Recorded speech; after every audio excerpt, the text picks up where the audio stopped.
Hey everyone, and welcome back to another episode of Where in the CPC is Reverend Z. And today, I'm here with Reverend Troy Newcomb. And Troy, where in the CPC am I today? You're at Hopewell Cumberland Presbyterian Church in Lola, Kentucky. Lola, Kentucky. Yeah. Okay, now for our viewers who aren't sure, because Lola, that was quite a drive getting out here, out in the middle of nowhere. Where is Lola? Okay, Lola is located about 5 miles from the city of Salem, Okay. where most of our people live in commerce. Gotcha. Okay, so outside of Salem, Kentucky, right about 5 miles. About 5 So miles. You can Google the map. You'll figure out where it is. Now, this is a really cute church. It's a little church by the side of the road. I really like it. I love the drive coming up here. When was this church formed? When did this church begin? The church began March 13th of 1842. We're Okay. celebrating our 179 years. Wow, 179 years. 179 years. That's amazing, and it's astonishing that this congregation is still going after 179 years. So there has to be a lot of history to this church. So when you were formed, what were maybe some of your founding members? Are some of the families still here in this church? And where were you located? Were you always located right here? The original church was just about 1.5 miles over on Hopewell Church Cemetery Road. Okay.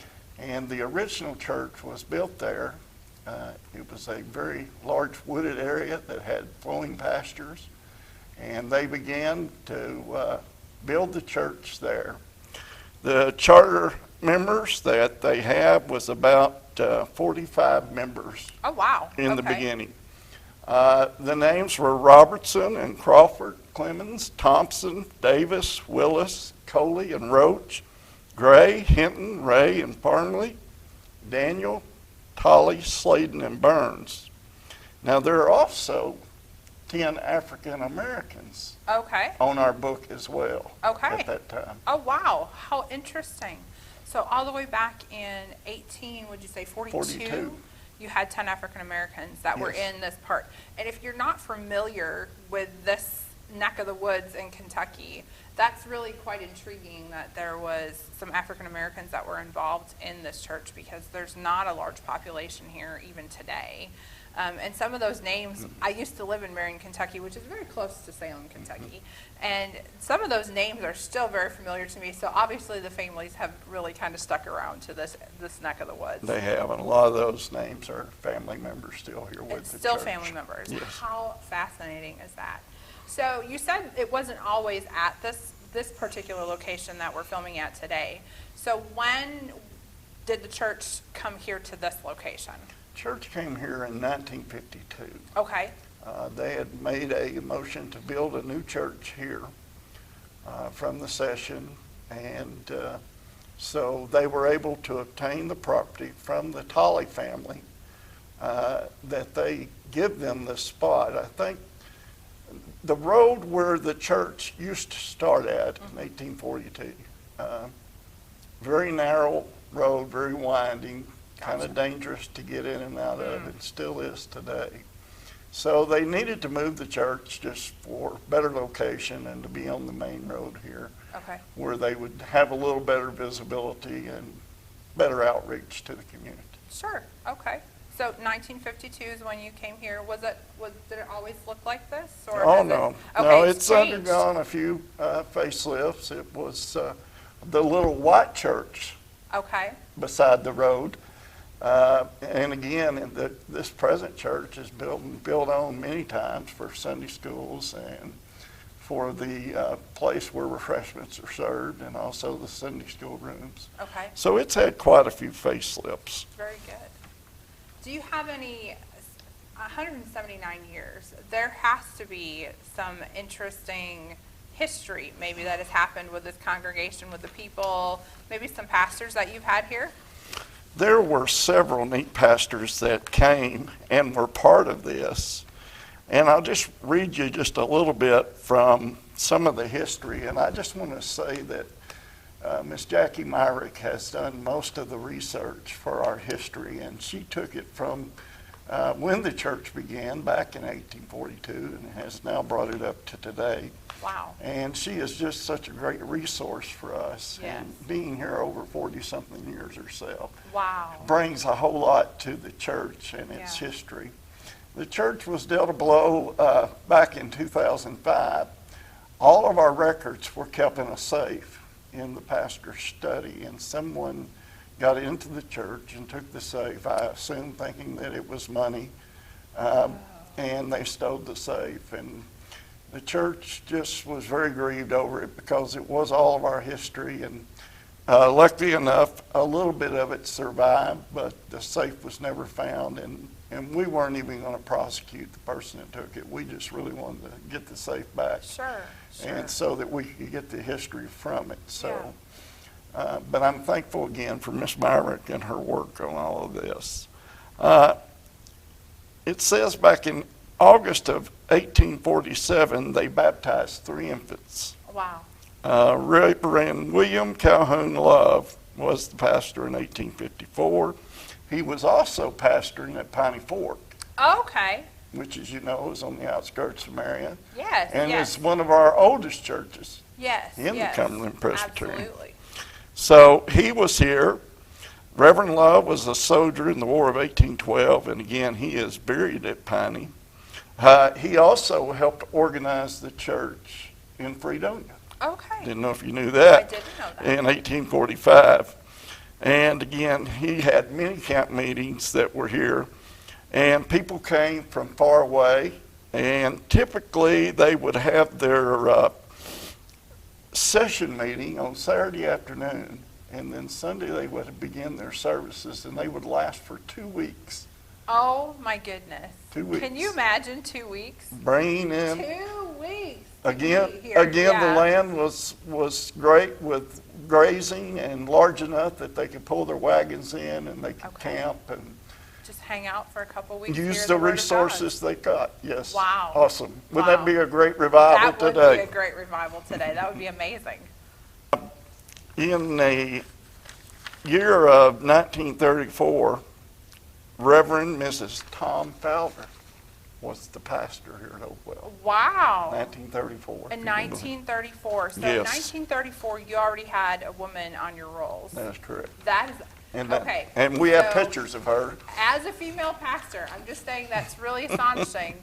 I serve 2 churches currently, and I am the first female pastor at both of my churches. So it's interesting that all the way back in 1934, you guys already were ahead of the game. And Absolutely. that's really cool. That is really cool.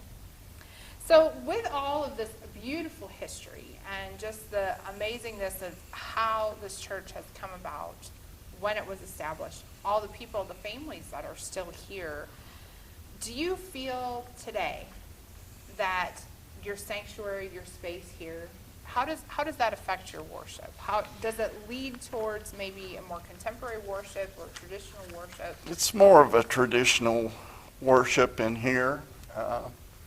We are looking at integrating the new items that you need today for your worship that we're so used to, being able to look at a screen that would have your music on it and Sure. would also have the sermon notes and different things. Especially I noticed that a lot of children use it for their vacation Bible schools Yes. when they're giving their program. So we look forward to trying to achieve that. It just usually takes a lot of money Yes. and a lot of dedicated time. Yes, it certainly does. But it's certainly on our list to get going.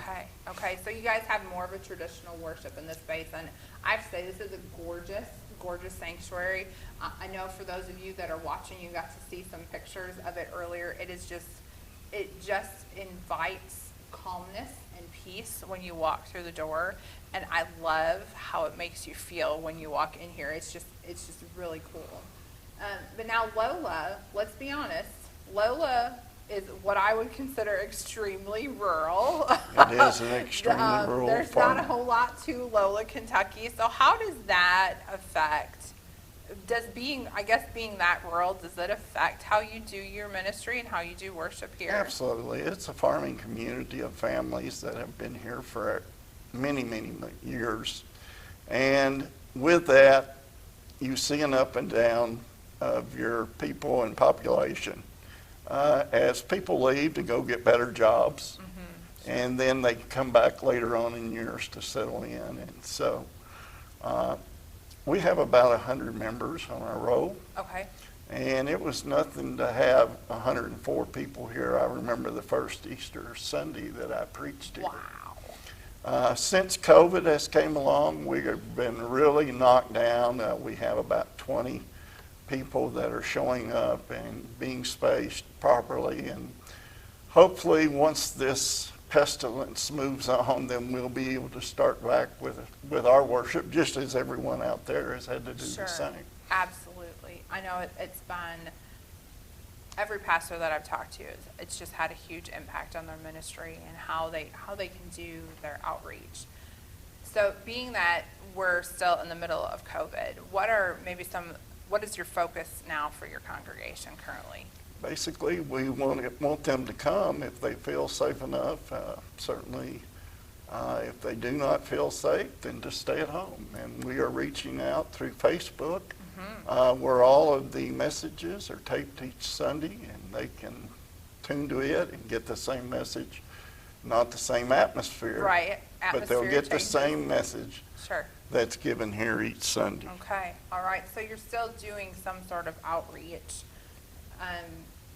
I know it's really difficult during this time because, like you, I have members that merely or just only do Facebook because that's where they feel the most comfortable, and that is totally okay. But you're right, the atmosphere is really different.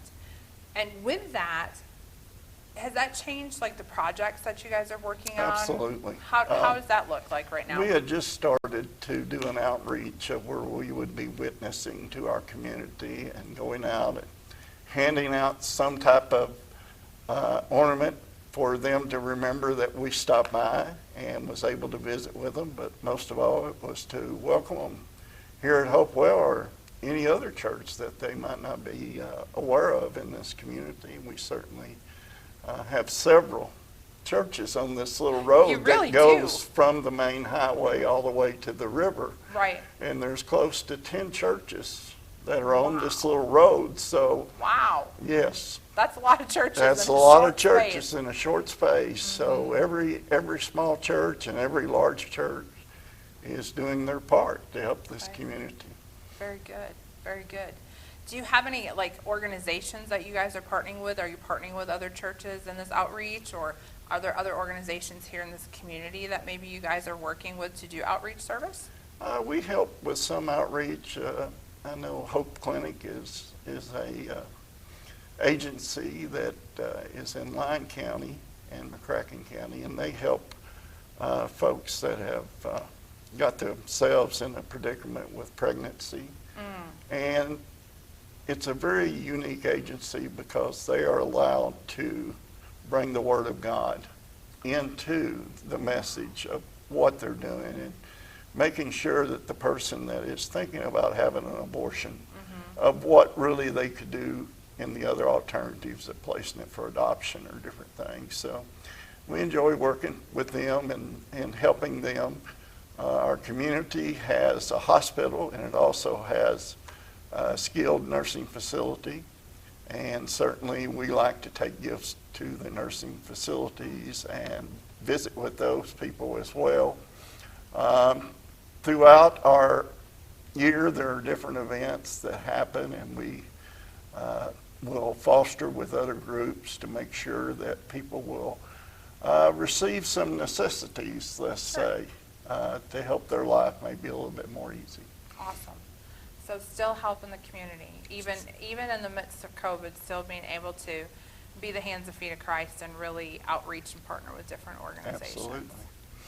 So what are your hopes, Troy? What are your aspirations? What do you see for your congregation in the future? Well, certainly we want to see church growth reestablished and the people of God coming to His house and worshiping together. And I think that we lose a whole lot of what God's Spirit produces during the time that we are together, and feeling that unity and strength that we need for our nation to survive and for our communities to thrive once again. just being together is what I look forward to seeing us, maybe to be able to bring the Word of God to the people of God. And we are just hoping for still a revival. And while we're in this variant of COVID again, and we seem to be on the verge of shutdown, I just pray that it does not last long and that we're able to move forward. And certainly in our church here, we would like to see us get a bigger facility. You know, you always want to outgrow what you got. That's right. It's been a great little church beside the road, but we have about 20 acres up the road for a new church. And it would be so great to be able to build a new facility where you could have larger space and be able to outreach to other folks. I think it would be a win-win for our Hopewell Church. That would be amazing and astonishing to see. And I hope here at Hopewell that I get to see that one of these days. Thank you very much, Troy, for your time today. And for all of our viewers today, thank you for joining in and sharing with us in another wonderful church and an amazing opportunity and outreach that's going on here. Tune in next time for Where in the CPC is Reverend Z.